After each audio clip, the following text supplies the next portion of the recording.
Hello, my dear viewers. Myself Anwar Hussain Barviya. Welcome you to my channel HB Physics. So today in this class we are going to study the applications of Biot-Savart law.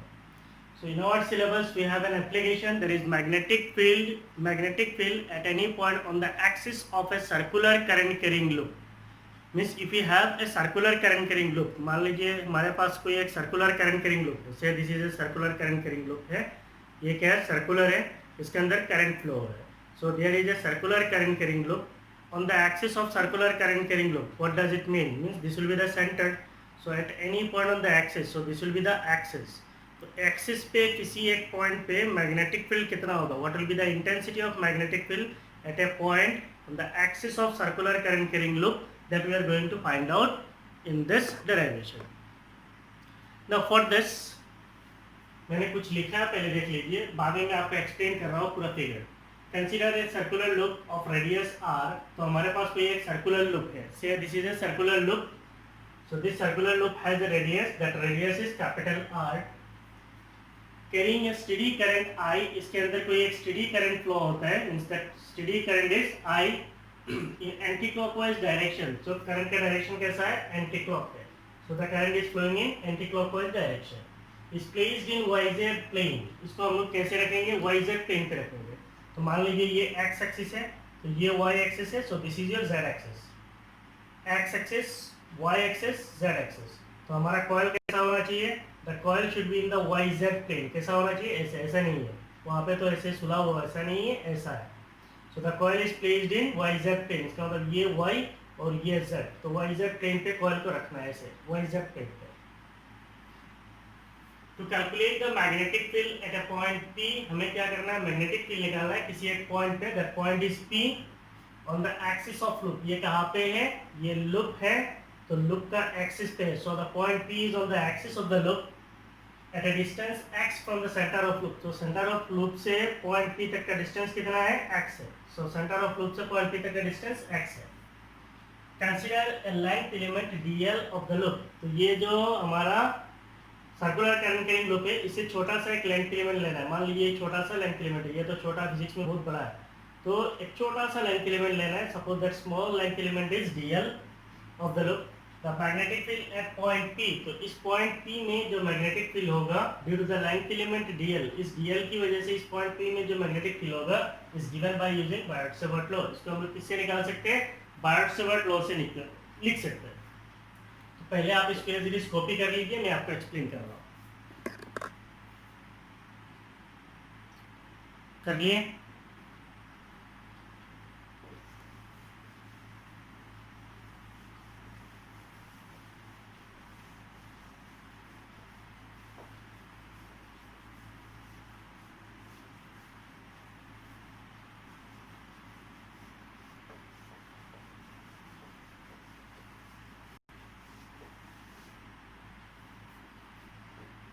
So we have a circular current carrying loop. Say we have a circular current carrying loop. So this is the circular current carrying loop. तो इसको मैंने यहाँ पे circle कर दिया, इसको थोड़ा आप ऐसा छोटा करके ऐसा ड्रॉ कीजिए, ठीक है? Because it is not placed on this plane. इस प्लेन में रखा हुआ नहीं, कैसा है? इस प्लेन में रखा हुआ है. इसका मतलब this is a circular current carrying loop. This circular current carrying loop is placed in the YZ plane. इसका मतलब ये x एक्सिस है, ये y एक्सिस है और ये z एक्सिस, मींस ये z एक्सिस है. ये x y x y, this is the x axis, this is y axis and this is z axis. So that means this is the x axis, this is y axis and this is z axis. तो हमने coil को कहाँ पे रखा है? YZ plane में रखा है. So the coil is placed like this. It is in the YZ plane. Then if you consider this as the x axis, ये आपका x axis है, ये y axis है and this is z axis. ये आपका क्या है? z axis है. लूप का जो सेंटर है, that center is O. Loop का जो रेडियस है, the radius of this loop is r. Loop के अंदर से एक करंट गुजर रहा है, that current is I. So through the loop there is a current. What is that current? That current is I. The direction of current is in anti-clockwise direction. Current कैसा है? Anti-clockwise. So ये आपका loop है, इसके अंदर current कैसे flow हो रहा है? The current is flowing in anti-clockwise direction. We are going to find out the magnetic field at a point P. मान लीजिए किसी एक पॉइंट P में मैग्नेटिक फील्ड निकालना है, तो एक्सिस कहाँ पे है? ये है एक्सिस. एक्सिस में कोई एक पॉइंट है, दैट पॉइंट इज पी। इस पॉइंट पी में मैग्नेटिक फील्ड कितना होगा वो हमें निकालना है। किसके लिए? Through the entire loop. इस लूप के लिए टोटल मैग्नेटिक फील्ड कितना होगा वो निकालना है। द टोटल मैग्नेटिक फील्ड निकालने के लिए we have a small length element. यहाँ से हम लोग एक छोटा सा लेंथ एलिमेंट है, जैसे this small length element is DL. छोटा लेंथ एलिमेंट कितना है? डीएल है। इसको हम लोग क्या बोलते हैं? करंट एलिमेंट भी बोलते हैं। So what is the current element? It is IDL. अब इसका जो डायरेक्शन होगा कैसे होगा? It is in the direction of current, so it is से डीएल वेक्टर। तो अगर हम लोग बोलेंगे करंट का डायरेक्शन कैसा है, करंट का डायरेक्शन एंटी क्लॉक है, तो आइडियल वेक्टर कैसा होगा? This will be the ideal vector, है कि नहीं है? This is ideal vector. So length element vector कैसा है? ऐसा है। अगर हम लोग इसको ऐसे डायमेट्रिकली ऑपोजिट पॉइंट बोलेंगे तो ये हो गया हमारा डायमीटर का ऑपोजिट पॉइंट। ये डायमीटर है, डायमीटर का ऑपोजिट लेंथ एलिमेंट कौन सा है? ये है। तो इसका लेंथ एलिमेंट कैसा होगा? ऐसा होगा। उसको हम लोग करंट एलिमेंट भी बोल सकते हैं। सो इसका लेंथ एलिमेंट वेक्टर कैसा है? ऐसा है। So length element vector is always in the direction of current. तो करंट अगर ऐसा होगा तो लेंथ एलिमेंट वेक्टर कैसा होगा? In the direction of current. Now इस पॉइंट पी का जो डिस्टेंस है, लूप का सेंटर से लेकर पॉइंट पी तक का डिस्टेंस अगर हम लोग बोलेंगे x, लूप का सेंटर से पॉइंट पी तक का डिस्टेंस कितना है? x है। और ये जो पॉइंट पी है, इस लेंथ एलिमेंट से लेकर पॉइंट पी तक का जो डिस्टेंस है, if we say that distance is r vector, say it is r vector. तो पॉइंट पी में मैग्नेटिक फील्ड कैसे निकालेंगे? पॉइंट पी में मैग्नेटिक फील्ड निकालने के लिए सबसे पहले अगर आप आर वेक्टर कंसीडर करेंगे तो आर वेक्टर कैसा है? ये हो गया आपका आर वेक्टर। नाउ सी, ये मेरा कॉइल है, ये मेरा कॉइल है, सर्कुलर करंट कैरिंग कॉइल है। इसके अंदर लेंथ एलिमेंट वेक्टर कौन सा है? ये हो गया मेरा लेंथ एलिमेंट वेक्टर। और मेरा पॉइंट आर वेक्टर किधर है? आर वेक्टर ऐसा है। So this is your R vector, this is R vector. ये आपका लेंथ एलिमेंट वेक्टर है। आपको दिख रहा है? नहीं दिख रहा है? ये आर वेक्टर है और ये लेंथ एलिमेंट वेक्टर है। So R vector, length element vector, ये दोनों कैसा है? R vector and length element vector they are perpendicular. ये मेरा आर वेक्टर है और ये लेंथ एलिमेंट, सॉरी, ये आर वेक्टर है, ये लेंथ एलिमेंट वेक्टर है। Length element vector, R vector, they are perpendicular. So अगर हम लोग बोलेंगे मैग्नेटिक फील्ड कैसा होगा, तो ये मेरा डीएल वेक्टर है, ये मेरा आर वेक्टर है, तो मैग्नेटिक फील्ड कैसा होगा? ऐसा होगा, टेढ़ा होगा। कैसा? ऐसा। तो ये एक्स एक्सिस पे नहीं है। एक्स एक्सिस मेरा कैसा है? ये मेरा एक्स एक्सिस है और ये मेरा वाई एक्सिस है। तो मैग्नेटिक फील्ड क्या है? मैग्नेटिक फील्ड जो है एक्स एक्सिस की तरफ नहीं है। क्यों नहीं है? क्योंकि ऐसा टेढ़ा है। अगर ऐसा सीधा होता तो ऐसे ऊपर चला जाता, मैग्नेटिक फील्ड वाई एक्सिस की तरफ चला जाता। तो हमारा कॉइल डीएल कैसा है? ये डीएल है। आर वेक्टर कैसा है? आर वेक्टर ये है। ये कैसा है? ऐसा टेढ़ा है। इसका मतलब मैग्नेटिक फील्ड कैसा होगा? ऐसा। तो ये एक्स एक्सिस के साथ एक एंगल बनाएगा। What is that angle? Say that angle is theta. तो पॉइंट पी में जो मैग्नेटिक फील्ड बनेगा, दैट मैग्नेटिक फील्ड इज से डीबी वेक्टर। ये छोटा सा लेंथ एलिमेंट के लिए, डीएल के लिए, तो मैग्नेटिक फील्ड कितना है? डीबी वेक्टर है। एंड दिस डीबी वेक्टर, ये हो गया हमारा डीबी वेक्टर। कैसा है? ऐसा है। It is making an angle theta. ये एंगल कितना बनाता है? Theta with the x axis. ना हमें पता है किसी भी वेक्टर को हम लोग दो कंपोनेंट में रिजोल्व कर सकते थे। इसको अगर एक्स एक्सिस में लेके आएंगे तो हमें क्या मिलेगा? DB cos theta. इसको अगर वर्टिकल कंपोनेंट में लेके जाएंगे, what will B it's vertical component? It will B dB sin theta. So horizontal component is dB cos theta, vertical component is dB sin theta. ये एंगल अगर theta होगा bye geometry, ये angle भी theta होगा। ये angle अगर theta है bye geometry, ये एंगल भी कितना होगा? थीटा होगा। और कुछ चाहिए? नहीं चाहिए। सो ये एंगल जो है थीटा है, ये एंगल थीटा है,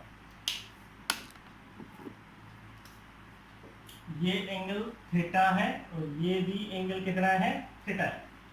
ठीक है, आप लोगों ने समझ लिया? सो मैं इसको रेज कर रहा हूं। So what you are going to find out? We are going to find out the magnetic field at point P due to the loop. ये पूरा लूप की वजह से, पॉइंट पी में मैग्नेटिक फील्ड कितना होगा वो हम कैलकुलेट कर रहे हैं। उसके लिए हमने एक छोटा सा लेंथ एलिमेंट लिया, उसका मैग्नेटिक फील्ड कितना होगा। So, हमने यहाँ पे लिखा है magnetic field at point P due to the length element is given by using Biot-Savart law S. So the magnetic field is given as dB vector will be equal to mu naught divided by 4 pi I dl cross r divided by r cube. So this is your vector form. Here dl vector and r vector are perpendicular. dl vector and r vector are perpendicular है या नहीं है? यहाँ पे जो length element vector है और r vector है, ये दोनों परपेंडिकुलर है। मैंने आपको बोला, बोल रहा हूँ अभी, ये मैग्नेटिज्म पूरा जो है हाथ का खेल है, ठीक है। तो अच्छी तरीके से समझना, नहीं तो फिर गड़बड़ हो जाएगा। तो करंट लुक कैसा है, ये हमारा लुक है।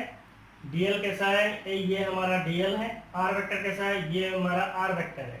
तो डीएल और आर ये दोनों कैसा है, ये मेरा डीएल है और ये आर है, तो दोनों कैसा है, म्यूचुअल परपेंडिकुलर है। ये दोनों अगर परपेंडिकुलर होगा then DL vector cross R vector हमें कितना मिलेगा, it is DL R sine 90 degree, क्योंकि क्रॉस प्रोडक्ट का मैग्नीट्यूड साइन थीटा से आता है। साइन 90 कितना है, 1 है, इसका मतलब ये कितना है, डीएल आर है। That is the cross product of this, इसका जो मैग्नीट्यूड होगा that magnitude DL are. That means we are going to find out the magnitude of dl cross r. So magnitude is dlr sin 90, so it is ultimately dlr. Therefore, if you write the magnitude of magnetic field dB, इसका अगर हम लोग magnitude लिखेंगे, say that magnitude is dB, it will be equal to mu naught divided by 4 pi. Here it is I dl r divided by r cube. That means the magnitude of magnetic field is equal to mu naught by 4 pi I dl divided by r square. Now from figure you see हमारे पास एक right angle triangle है कि नहीं है। ये कितना है, r है, ये x है, ये कैपिटल R है, ये एंगल कितना है, थीटा है। तो इसका मतलब ये बेस है, ये परपेंडिकुलर है और ये हाइपोटेन्यूज है। तो इसका मतलब hypotenuse square will be equal to perpendicular square plus base square, so it is x square plus r square. So we can write dB as mu naught divided by 4 pi I dl divided by x square plus capital R square, ठीक है। Say this is equation 1.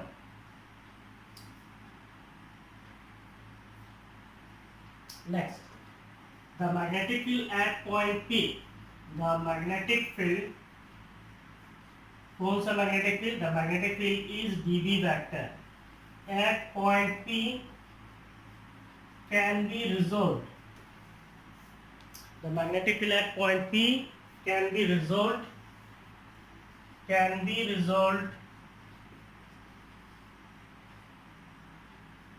into dB cos theta.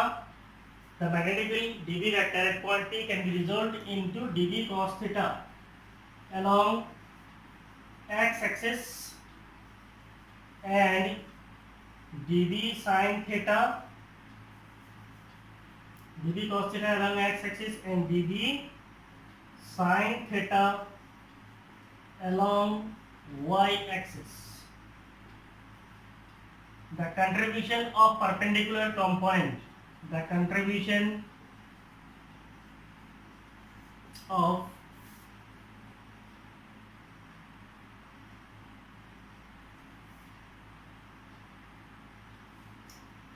contribution due to sin theta component, contribution due to sin component for all diametrically opposite elements cancel each other. For all diametrically opposite elements, the magnetic field dB vector at point P can be resolved into dB cos theta along x-axis and dB sin theta along y-axis. The contribution due to sin component for all diametrically opposite elements cancel each other, cancel each other. Hence, net magnetic field at point P, net magnetic field at point P is only due to cosine components. दिख रहा है, नहीं दिख रहा है? P is only due to cosine components. P is only due to cosine components.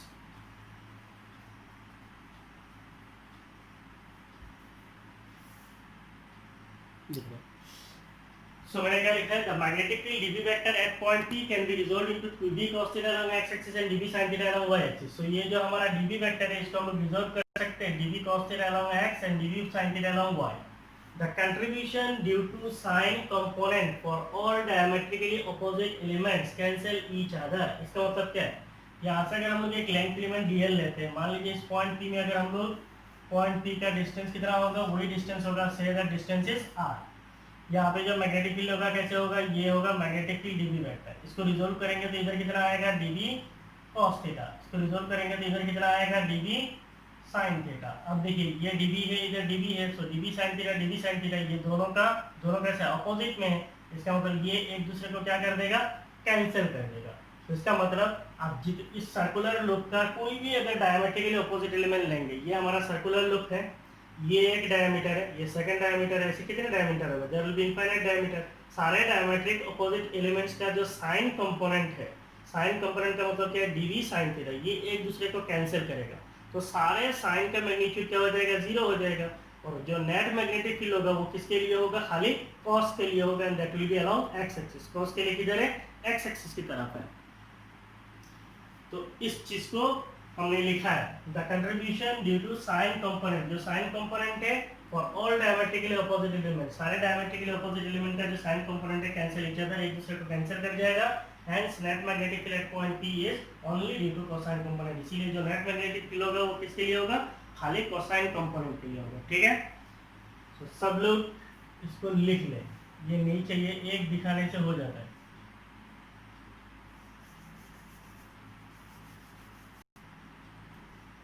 कुछ book में ऐसे 2 भी दिखाया हुआ है, नहीं चाहिए। यहाँ पे अगर हम लोग dl बोलेंगे सो this will be your dl vector.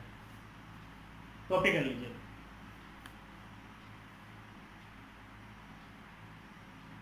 हो गया।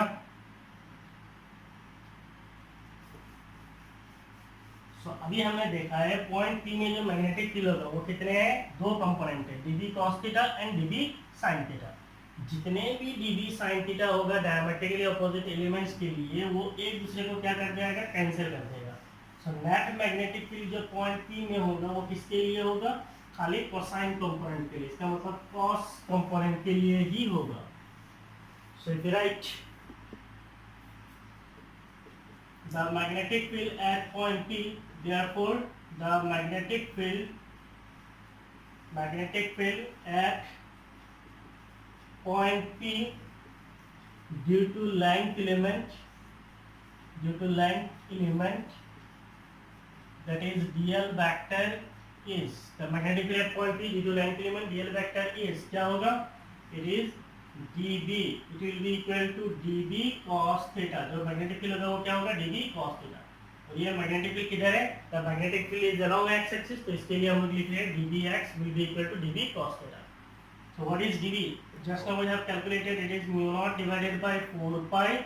Now it is I dl divided by x square plus r square। और यहाँ पे क्या है, cos theta है। तो आप इस ट्रायंगल को देख लीजिए, ऐसा है आपका ट्रायंगल, ये कितना है, थीटा है, ये कैपिटल आर है, ये स्मॉल आर है, ये एक्स है।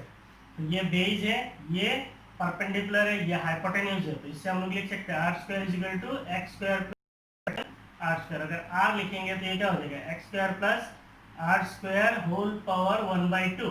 तो अगर हम लोग cos थीटा लिखेंगे, what is cos theta, it is base, base क्या है, आर है, डिवाइडेड बाय हाइपोटेन्यूज, हाइपोटेन्यूज क्या है, स्मॉल आर है। इसका मतलब क्या है, X square plus are square whole power 1/2। So cos theta को क्या लिख सकते हैं, capital R by X square plus are square whole power 1/2। तो cos थीटा की जगह पे हम लोग लिख सकते हैं capital R divided by x square plus are square whole power 1/2। Now this is your dBx। तो ये जो हमारा dBx है, this magnetic field can be written as mu naught divided by 4 pi, इधर कितना होगा, I dl r divided by, ये क्या है, X square plus are square, और ये X square plus are square 1/2 है। इसका मतलब इनको ऐड करेंगे तो हमें क्या मिलेगा, X square plus are square whole power 3/2। So this is the magnetic field at point P due to the length element that is dl। तो हमने एक लेंथ एलिमेंट के लिए निकाला, ऐसे dl dl dl करके अगर रिपीट करेंगे तो क्या हो जाएगा, पूरा लूप का मैग्नेटिक फील्ड निकल जाएगा। What will be the total magnetic field at point P? Total magnetic field at point P और ये किसके लिए है? Due to the entire loop, due to the entire loop is, पूरा लूप के लिए जो मैग्नेटिक फील्ड है वो कितना होगा? It will be bx, and what will be this bx? It will be integration of dbx। तो एक लेंथ एलिमेंट के लिए कितना है? dbx है, dbx सबको इंटीग्रेट कर दो, you will get the total magnetic field at point p। So limit कहाँ से शुरू होगा? 0 से कहाँ तक? 2 पाई कैपिटल R तक, क्योंकि हमारा जो सर्कुलर लूप है, ये सर्कुलर लूप है, इसका रेडियस कितना है? कैपिटल R है। अगर यहाँ से शुरू करेंगे तो घूम के यहाँ पे आएंगे तो कितना होगा? 0 से लेके पूरा 2 पाई R तक पूरा सर्कम्फरेंस घूमेगा। So will get integration of mu naught divided by 4 pi, इधर कितना है? I dl R divided by x square plus r square whole power 3/2। So this will be the dbx। इसको अभी क्या करना है? इंटीग्रेट करना है। इसको मैं अभी ले दो। So we are going to find out bx, so it will be equal to mu naught divided by 4 pi। mu naught तो आपका कांस्टेंट है, बाहर आ जाएगा 4 pi। करंट I भी कांस्टेंट है, R भी कांस्टेंट है, बाहर आ जाएगा x square plus r square whole power 3/2। ये सारे क्या लेंथ है, तो इसका मतलब ये भी कांस्टेंट है, ये भी बाहर आ जाएगा x square plus r square. तो इंटीग्रेशन के अंदर क्या रहेगा? इंटीग्रेशन के अंदर खाली dl रहेगा, limit is from 0 to 2 pi r। तो इसको हम क्या लिख सकते हैं? Mu naught divided by 4 pi, यहाँ पे I R divided by x square plus are square whole power 3/2। और इधर कितना होगा? Integration of dl, integration of dl is l, so limit is 0 to 2 pi r. So integration of dl कितना है? L है। Limit कहाँ से कहाँ तक है? 0 से लेकर 2 पाई आर तक। तो पहले इस चीज को आप कॉपी कर लें, इसको ऐसा गोल करके रख लेना, ये नहीं दिखाने से भी ये दिखाना नहीं है। कॉपी कर लिए?